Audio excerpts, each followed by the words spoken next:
Workshop अच्छी थी ना दीपिका? बहुत मजा आया। मैंने बुक खरीदी। शिवम, ये देखो, ये क्या है? बॉटल है। वो तो मुझे भी पता है ये बॉटल है, लेकिन ये है अरे क्या? पानी की बॉटल है और क्या। पर इसे यहाँ लाया कौन? तुम्हें क्या हो गया है? तुम्हें गर्मी लग गई है क्या? एक पानी की बॉटल के पीछे पड़ गई हो तुम भी ना। बॉटल है तो पानी की ही बॉटल है। ऑब्वियसली शिवम, ये पानी की बॉटल है, पर देखो इसमें लिखा क्या है? Do not open. दिखाओ ये क्या है। पहले तो कोई इंटरेस्ट नहीं था। Do not open. एक ही तरीका है पता लगाने का, ये है क्या? तो ये आपकी कारस्तानी थी। अब नाटक छोड़ो और सोचो ये सब हुआ कैसे। चैलेंज करती हूँ, ट्रिक बताओ वरना मानो हार। अच्छा, चैलेंज कर रही हो? दीपिका ने बड़ी होशियारी से करे बोतल में छेद, फिर उसे पूरा भरकर कस के बंद कर दिया। बोतल में छेद, लेकिन ढक्कन बंद तो पानी अंदर। इस ट्रिक में साइंस है। पानी के दबाव और हवा के दबाव का संबंध होता यूं है, ढक्कन बंद तो बॉटल के बाहर हवा का दबाव बॉटल में पानी के दबाव से ज्यादा है।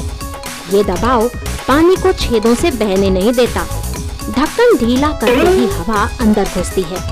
इस हवा का दबाव बाहर के दबाव को खत्म कर देता है। अब पानी अपने दबाव से छेदों से बाहर बहता है। सही पकड़ा ना। The magic word is pressure, यानी दबाव। दीपिका, मुझे पुरानी ट्रिक याद आ गई। कौन सी? अरे देखो,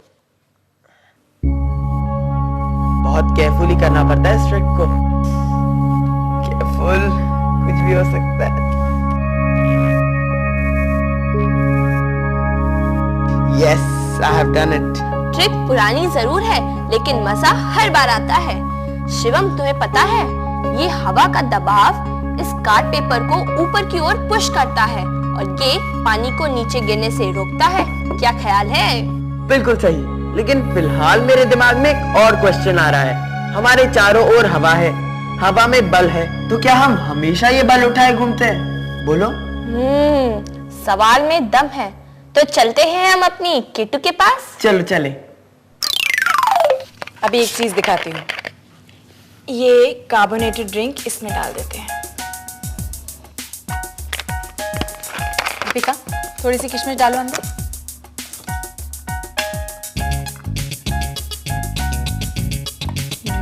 वाह। अभी देखो ये कार्बन डाइऑक्साइड के कमाल से कैसे ये किशमिश इसमें डांस करती है।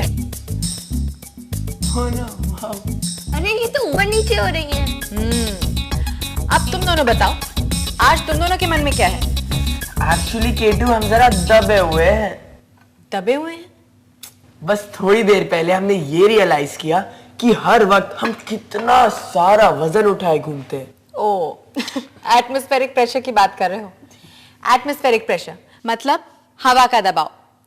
तुम लोगों को अंदाजा है ये कितना हो सकता है? ज्यादा नहीं होगा, वरना हमें पता कैसे नहीं चलता, हम तो पिचक ही जाते। प्लीज बताइए ना केटू। नहीं बताऊंगी, पहले तुम दोनों मेरे एक सवाल का जवाब दो। इधर आ जाओ। ये स्केल है, हल्का होता है, इसलिए इसको मैं यहाँ रख देती हूँ और इस पर ये अखबार का पीस स्मूथली स्प्रेड कर देते हैं। या क्या कर रही हैं केटू? अभी उस पे हाथ मारो और उसको गिरा कर दिखाओ। जितनी जोर से चाहते हो मार लो। केटू, ये क्या सिंपल सा काम है। आई एम श्योर इसमें कोई कैच है।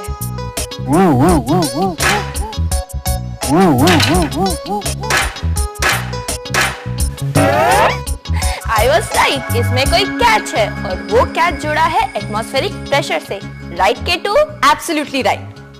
तो क्या हुआ अगर हमें अपने आसपास हवा नजर नहीं आती? वो है तो हमारे चारों तरफ। बल्कि मैं तो ये कहूंगी कि हम हवा के एक समुंदर में रहते हैं, एक ऐसा समुंदर जो मीलों गहरा है। मेज पर रखे स्केल को आराम से नीचे गिराया जा सकता है, लेकिन उसी स्केल को अखबार की एक शीट के नीचे रखें तो वो जोर से मारने पर भी नहीं गिरता। एयर प्रेशर जो अखबार को नीचे दबा रहा है।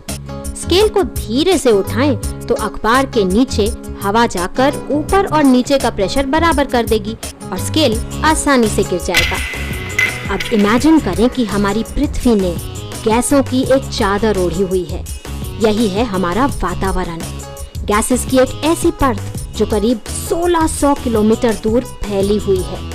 हवा मैटर है, एक पदार्थ, और हवा में भी हैं मॉलिक्यूल्स। पृथ्वी अपनी ग्रेविटी से हवा को अपनी तरफ खींचती है। इससे हवा को मिलता है वजन या वेट, जिससे वो हम पर दबाव डालती है। पृथ्वी के जितने पास हवा उतनी अधिक, उतनी डेंसिटी, जितनी दूर उतनी कम। तभी तो ऊंचाई पर हवा का दबाव कम होता जाता है। पहाड़ों पर हवा को थिन एयर इसीलिए कहते हैं। पृथ्वी की सतह पर हमारे सिर के ऊपर करीब 1700 किलो हवा रहती है, पर हम दबते नहीं।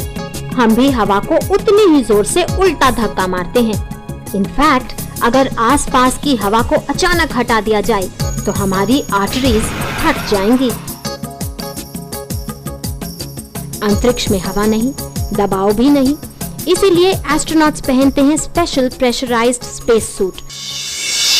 एक मजेदार बात बताऊं, हमारी बॉडी का जो पंप है, मतलब हमारा हार्ट, दिल, उसमें कितना प्रेशर क्रिएट होता है पता है? इतना प्रेशर कि वो हमारे ब्लड को 30 फीट दूर फेंक सकता है। और जब हम चीखते हैं तो हम अपनी आंखें खुली क्यों नहीं रख सकते पता है? अरे भाई, हमारी आंखें पप करके बाहर निकल आएंगी। प्रेशर यानी दबाव एक फोर्स है, एक बल है, राइट? करेक्ट। तो इसका मतलब ये हुआ कि प्रेशर और फोर्स में कोई ना कोई नाता तो होगा ही। हाँ, pressure is force by unit area. एक मिनट, हम यहाँ फॉर्मूले की रटाई करने थोड़ी ना आए हैं, हमें थोड़ा आराम से समझाओ। चक्कू छुरिया तेज करा लो। क्या? चक्कू छुरिया तेज करा लो। चक्कू छुरियां पैनी ना हो, ब्लंट हो, तो क्या हम उनसे सब्जी आराम से काट पाते हैं? नहीं ना। क्यों शार्प नाइफ्स ही कमजोर लगाकर काट छांट कर पाती हैं? ध्यान से देखें, धार वाले चाकू का एरिया ऑफ कांटेक्ट या संपर्क का क्षेत्रफल कितना है? बहुत कम। बस यही है दबाव, क्षेत्रफल और बल का रिश्ता। जितना कम एरिया उतना ज्यादा प्रेशर। अगर एरिया बढ़ जाएगा तो हम अपने बल को फैला देंगे, डिस्ट्रीब्यूट कर देंगे। प्रेशर पर यूनिट एरिया कम हो जाएगा। कैंची यूज करते समय भी ये रिश्ता नजर आता है। एरिया और बल के रिश्ते की एक और एप्लीकेशन। इन किताबों को पतली नायलॉन की डोरी से उठाना कोई आसान काम नहीं। हाथ पर बहुत दबाव पड़ता है, लेकिन चौड़े पट्टे से ये आसानी से उठाई जा सकती हैं। एरिया ज्यादा, प्रेशर कम। समझ में आया कि भारी भरकम स्कूल बैग्स के स्ट्रैप्स चौड़े क्यों होने चाहिए? जमूरे, चलिए तालियां बजाइए। वाह वाह जमूरे, वाह। जी उस्ताद। चलिए तालियां तो बजाइए। देखिए मेरा जमूरे, कमाल। अपना दिमाग की पावर लगाओ। अब जमूरा साइंस को अप्लाई करके दिखाएगा। चलो जमूरे। उस्ताद, ये तो फुस हो गया। जमूरे, अपने दिमाग का पावर लगाओ, अपनी अकल लड़ाओ, साइंस को अप्लाई करके दिखाओ। उस्ताद, जमूरा अपना दिमाग लगाएगा। जमूरे, दिखाओ अपना कमाल। ये देखिए उस्ताद। चलिए तालियां बजाइए। चलिए वाह जमूरे, वाह। तालियां बजाइए सब। धन्यवाद उस्ताद, धन्यवाद।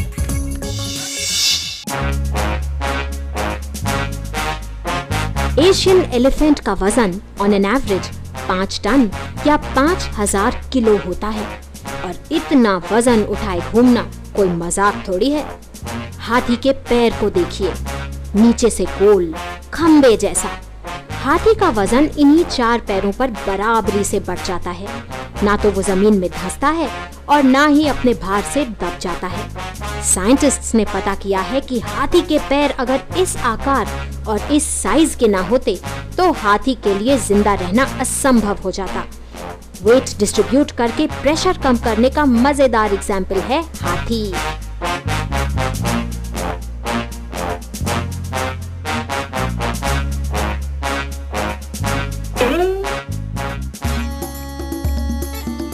शिप ऑफ द डेजर्ट यानी ऊंट स्पेशल है और उसके पांव भी स्पेशल। भारी वो भी कम नहीं और उसे तो चलना है रेत पर। बस प्रेशर फिजिक्स को ये भी अप्लाई करता है। ऊंट के पैरों की लंबाई और आकार कुछ ऐसा है कि रेत के कण पैर में भी ना घुसे और ऊंट अंदर भी ना धंसे। हम आपको एक सीक्रेट बताने वाले हैं। आज हम केटू के ऊपर एक ट्रिक ट्राई करने जा रहे हैं। बड़ी मजेदार ट्रिक है, पर हम नहीं बताएंगे। आप खुद ही देखिए और खुद ही समझिए, क्योंकि इसी में तो साइंस का असली मजा है।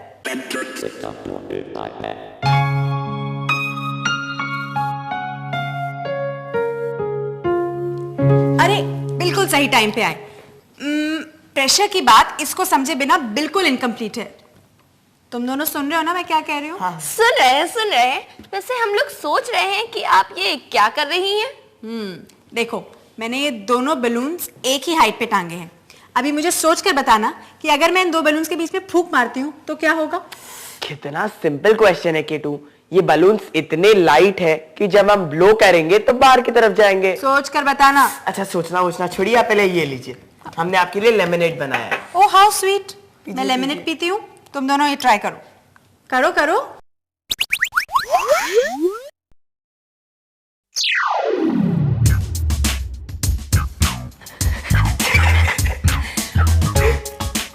आज मैं ही मिली थी। Good application of science. ऊपर ठीक से पकड़ो, अभी धीरे से फूंक मारो। केटू, पर जब दीपिका ब्लो कर रही है तब बलून्स अंदर की तरफ आ रहे हैं, एक दूसरे को टच कर रहे हैं। और ये हो रहा है साइंस के एक बहुत ही इंटरेस्टिंग नियम के कारण। बर्नौलीज प्रिंसिपल का नाम सुना है आपने? देखिए, समझिए और अप्लाई करिए। डेविड बर्नौली ने प्रूव कर दिया कि जहाँ कोई फ्लूइड तेजी से चलता है वहाँ दबाव कम हो जाता है। बॉल्स के बीच फूंक मारते हैं तो बिल्कुल यही होता है। बर्नौलीज प्रिंसिपल प्रूव कर सकते हैं कागज के टुकड़ों के साथ भी। कागज के बीच हवा तेज चल रही है, मतलब कम दबाव। अब आसपास की हवा का दबाव ज्यादा है और वो कागज को एक दूसरे के पास धकेल देती है। बर्नौलीज प्रिंसिपल हमारी लाइफ में कई तरह से अप्लाई होता है, लेकिन इसका सबसे बड़ा एप्लीकेशन है प्लेन्स या एरोप्लेन्स के उड़ने में। Wow Ketu, that's so fascinating. तुम दोनों इस बारे में पता लगाओ, तब तक मैं पता लगाती हूँ कि इन दोनों शैतान बच्चों ने मुझे बेवकूफ कैसे बनाया।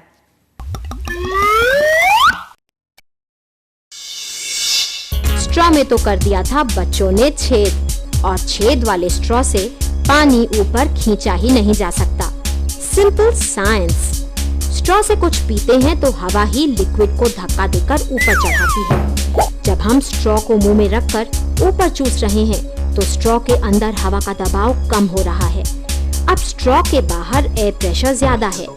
बाहर की हवा ग्लास में पानी पर दबाव डालती है और स्ट्रॉ में ऊपर चढ़ा देती है। अगर स्ट्रॉ में छेद हो तो प्रेशर में ये अंतर ही नहीं होगा, फिर भला पानी स्ट्रॉ में ऊपर कैसे चढ़ेगा? Very good. कितनी डिफरेंट तरीके से साइंस के रूल्स हमारे डे टू डे लाइफ में यूज होते हैं ना। वैसे मैं सोच रही थी कि प्रेशर कुकर भी तो प्रेशर के रूल्स अप्लाई करके इतनी जल्दी खाना बना देता है। हाँ केटू, प्लीज बताइए ना, हम अपने बड़ों को इम्प्रेस कर देंगे। अभी तुम दोनों मुझे इम्प्रेस करो। ये बताओ कि प्रेशर कुकर कौन से प्रिंसिपल पर काम करता है? एक क्लू दे सकती हूँ। गरम गरम पानी हो, भाप को लग जाए ताला, प्रेशर कुकर बजाए सीटी, गरम को और गरम कर डाला। प्रेशर कुकर, घंटों का काम मिनटों में। कुकर काम करता है दोस्ती के नियम पर। प्रेशर और बॉइलिंग पॉइंट की दोस्ती दोनों साथ साथ चलते हैं। प्रेशर बढ़ता है तो बॉइलिंग पॉइंट बढ़ता है, प्रेशर कम तो बॉइलिंग पॉइंट भी कम। प्रेशर कुकर यही करता है। एयरटाइट ढक्कन कुकर के अंदर दबाव बढ़ा देता है। अब अंदर बंद पानी और सभी खाने का बॉइलिंग पॉइंट बढ़ जाता है। अंदर की गर्मी बढ़ती है, स्टीम और गर्म हो जाती है और खाना जल्दी पक जाता है। प्रेशर के एप्लीकेशंस हमारे किचन से लेकर बड़ी बड़ी फैक्ट्रीज में भी होते हैं। हमारे साइकिल के पहियों में सही एयर प्रेशर होना बहुत जरूरी है। मौसम के बदलने का और हवा के चलने का, बारिश के बरसने का भी रिश्ता प्रेशर से ही है। प्रेशर की बातें कभी और, फिलहाल वक्त है आपके सवालों के जवाब देने का। जवाब अपनी केटू के साथ। आप लोगों ने हमसे पूछा है कि फायर ईटर्स आग कैसे खा सकते हैं। How can fire eaters eat fire without burning themselves? इसका जवाब है नॉट ओनली पीपल, पर आप भी फायर खा सकते हैं, लेकिन कोशिश मत करिएगा, सिर्फ समझिए। ऐसा ही होता है का एक स्पेशल इवेंट। जलता हुआ कपूर मुंह में और मुंह बंद। मुंह बंद करने से अंदर ऑक्सीजन खत्म हो जाती है और कार्बन डाइऑक्साइड आग को बुझा देती है। मुंह जलता नहीं, क्योंकि आग हमें 3 सेकंड से कम समय में जला ही नहीं सकती। अब फायर ईटर्स तो एक्सपर्ट्स हैं, आग की साइंस को अच्छे से जानते हैं। फ्लेम को मुंह में रखकर वो सांस बाहर छोड़ते हैं। सांस की कार्बन डाइऑक्साइड आग को नीचे की तरफ से बुझा देती है। आग की गर्मी मुंह के अंदर की नमी को इवापोरेट करने में खत्म हो जाती है। उनका भी मुंह नहीं जलता। हम आग से खेलने की कोशिश नहीं करेंगे और आप भी मत कीजिएगा, जल सकते हैं। अरे इसके लिए प्रैक्टिस चाहिए। पर आप अपने सवाल पूछना ना भूलिए। हम जवाब देते रहेंगे, क्योंकि ये साइंस की दुनिया है और यहाँ ऐसा ही होता है।